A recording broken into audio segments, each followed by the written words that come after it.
Carol Burnett filmed one sketch in 1977 and refused to watch it for 47 years. Here's why it broke her heart. Picture this, it's 1977. Carol Burnett, America's comedy queen, just finished filming a sketch for her hit TV show. The crew is in tears. The audience is silent. And Carol, she walks off stage and makes a promise to herself. She will never watch that episode again. Not once, not ever. For 47 years she kept that promise. But why? What could be so painful that the woman who made 30 million people laugh every week couldn't bear to see her own work? Today we're diving deep into Carol Burnett's incredible life. A story that starts with tragedy, builds through miracles, and proves that sometimes the funniest people carry the deepest pain.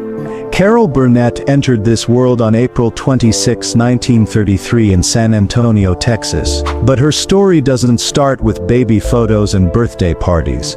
It starts with abandonment. Her parents were both alcoholics. Her father worked at a movie theater but couldn't keep any job for long.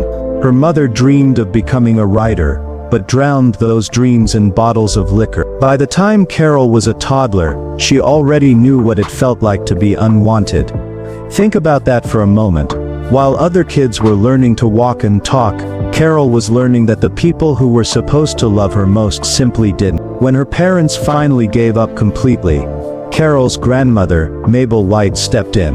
In 1940, they packed their few belongings and moved to Hollywood.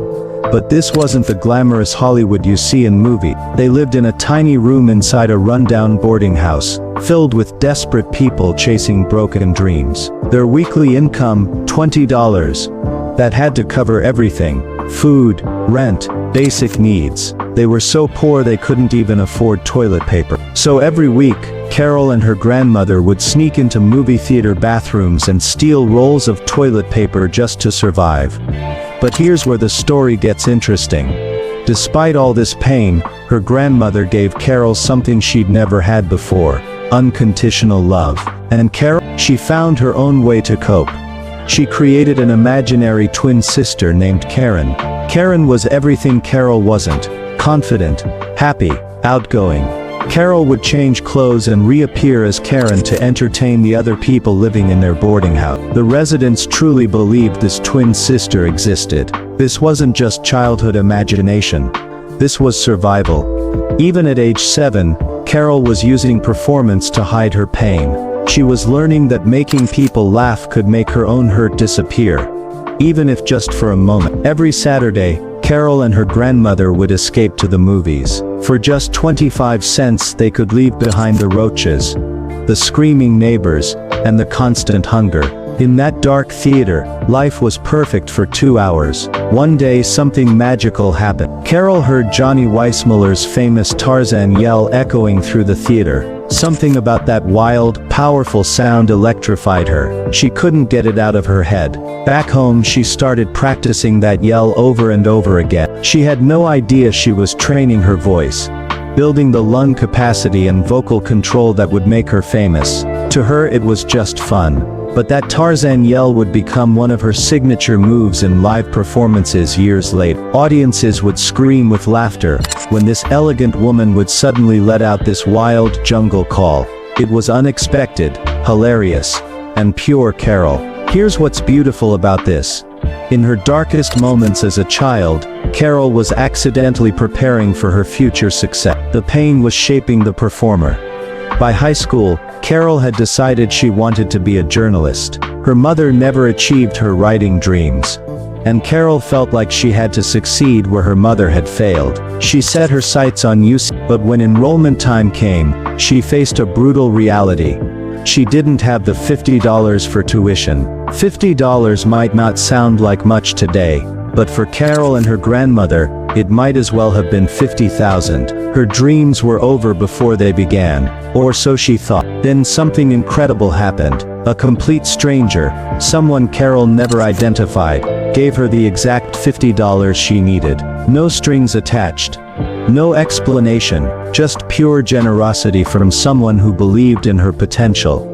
This changed everything. Carol enrolled at UCLA planning to study journalism. She took a theater class just for fun, just to fill out her schedule. But something magical happened in that theater class. For the first time in her life, Carol wasn't the poor girl. She wasn't the abandoned child. She wasn't surviving. She was thriving. She was funny. She was talented.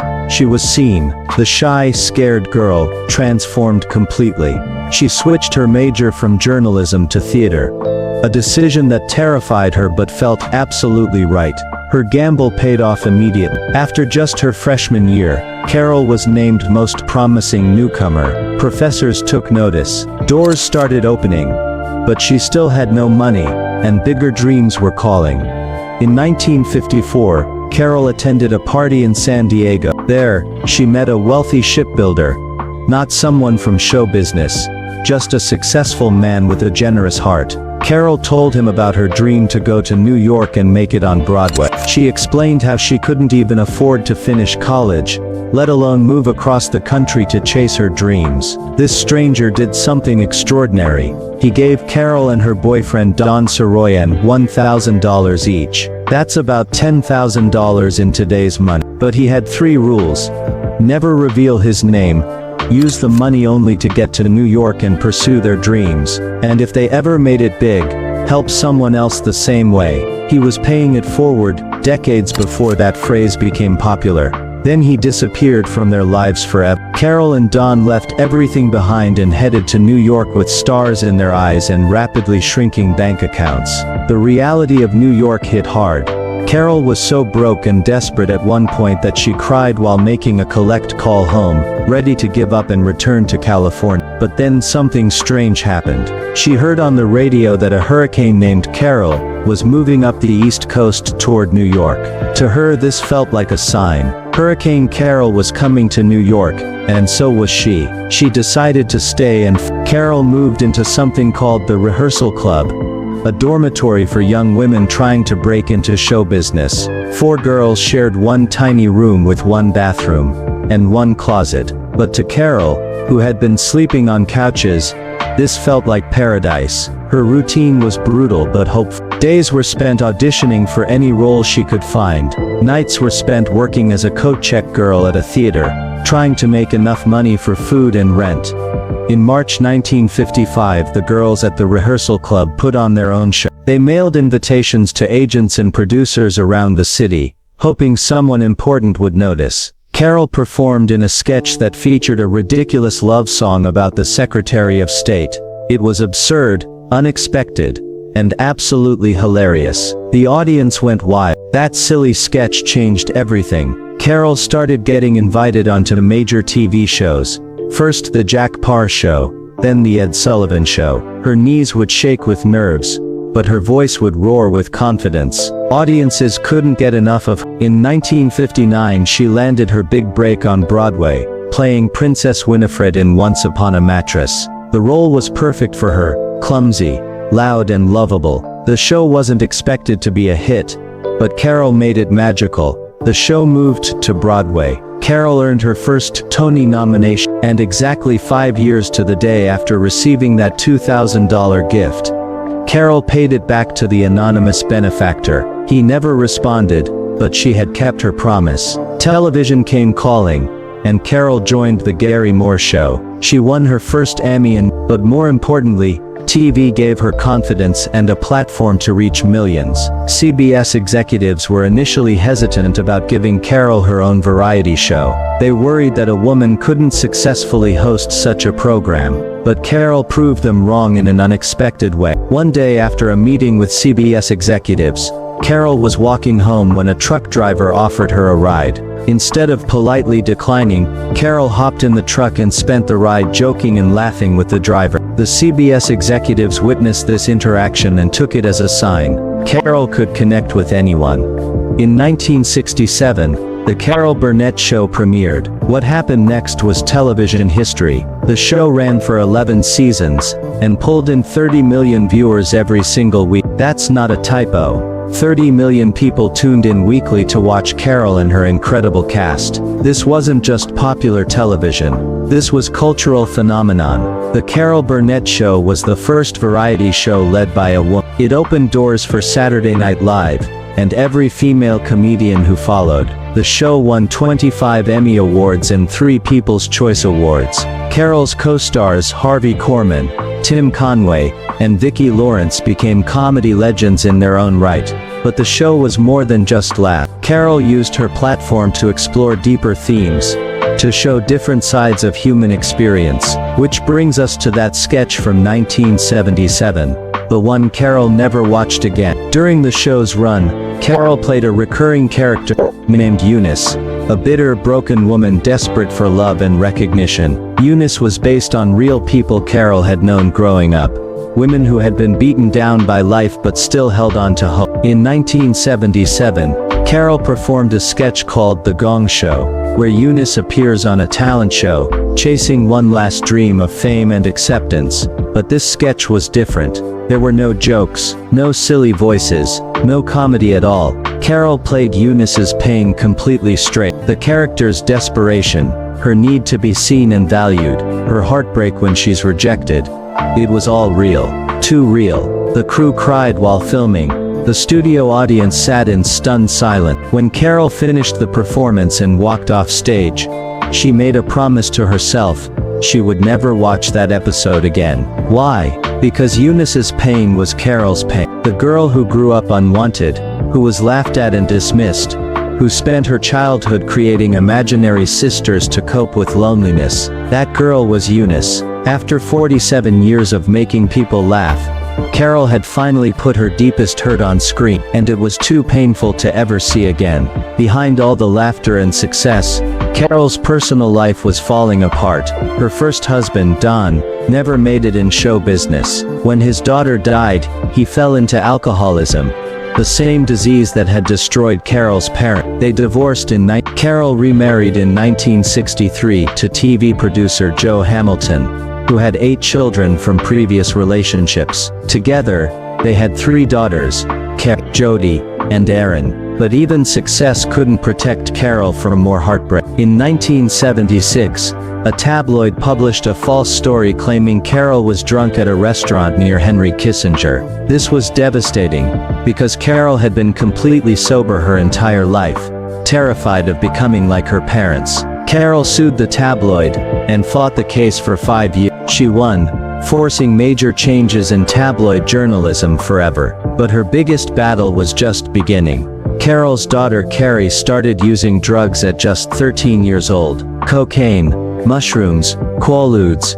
She tried everything. Carol sent her to rehab after rehab, but nothing seemed to work. At one point, Carrie ran away, and she and Carol stopped speaking for an entire year. But Carol never gave up on her daughter. She kept fighting, kept hoping, kept believing that love could overcome addiction. Eventually, Carrie got clean at 7. They rebuilt their relationship and became incredibly close. Carrie even landed a role on the TV show Fame, proving she had inherited her mother's talent. Together, they wrote a play based on Carol's life called Hollywood Arms. It was going to be their joint triumph, their celebration of survival and success. But just before the play opened in 2002, tragedy struck again. Carrie died of pneumonia caused by lung cancer. She was only 38 years old.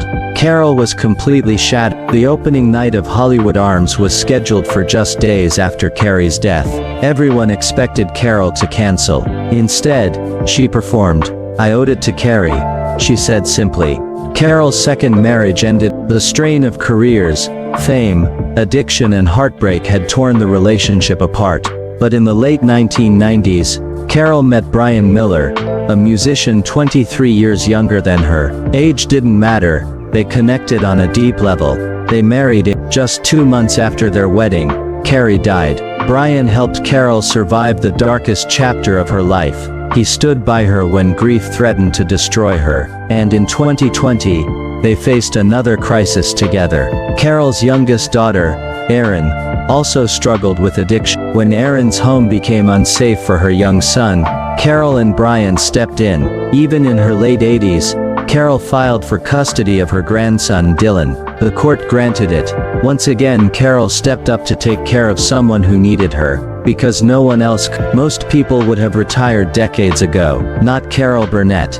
In 1997, she won an Emmy for her guest role on Mad About You. In 2008, she voiced the kangaroo in Horton Hears a Who, alongside Jim Carrey and Steve Carell. In 2022, she stunned audiences in Better Call Saul at 89 years old. Her performance as Marion, the quiet woman who exposed Saul Goodman, left viewers breathless. Critics called it one of the greatest scenes in the show's history, and in 2024, Carol broke records again. At 91, she starred in Apple TV's Palm Royale. Her performance was so complex and powerful that she earned an Emmy nomination, becoming the oldest female nominee in Emmy history. Still funny, still sharp, still powerful, Carol Burnett's life isn't just a story of fame and success. It's a story of fight, of picking up pieces, of taking care of others when no one took care of her. From stealing toilet paper as a child, to receiving standing ovations at Carnegie Hall, she built her legacy brick by brick. Through abandonment, addiction, death, and heartbreak, she never stopped caring for others. She proved that the funniest people often carry the deepest pain. But more importantly, she proved that laughter can survive anything, even heartbreak. That sketch from 1977, the one she never watched again, it wasn't just about Eunice's pain, it was about every person who has ever felt unwanted, unseen, or unloved. It was about the power of finally being honest about our hurt. Carol Burnett didn't just make people laugh, she reminded them that it's okay to cry too, and sometimes, the bravest thing you can do is show the world both sides of who you are, the laughter and the tears. Even now, at 91, Carol continues to inspire, she continues to fight, she continues to show us that no matter how dark life gets, there's always room for one more laugh, one more performance, one more chance to make someone else feel less alone. That's the real Carol Burnett story, not just the comedy queen, but the survivor, the fight, the woman who turned a lifetime of pain into a lifetime of joy for millions of others. Hit subscribe to discover more untold stories of legends who changed the world through heart, not just talent.